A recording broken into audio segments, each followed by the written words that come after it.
Gözlərin bəxş edir mənə dünyanı. Sən ürəyimin tək hökmranı. Səninlə tapmışam mən bu canı. Hər anım, hər günüm sən sevgilim. Sen sevgilim. Ömrümün mənası sen sevgilim. Sen sevgilim.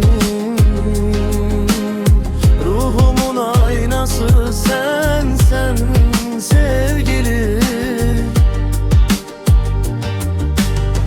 Ulduzlar sönüktür senin yanında. Adım dolaşır her damarımda, kanımda. İsterim her zaman olasan yanımda. Ömrümün mənası sen sevgilim. Ne sözler bəs edir, ne cümleler tam.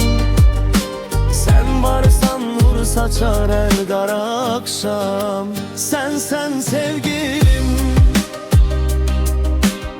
Ömrümün mənası sen sevgilim. Sen sevgilim. Ruhumun aynası sen sevgilim. Seni sevmek için ben yaranmışam. Seninle ben tamam, seninle varam.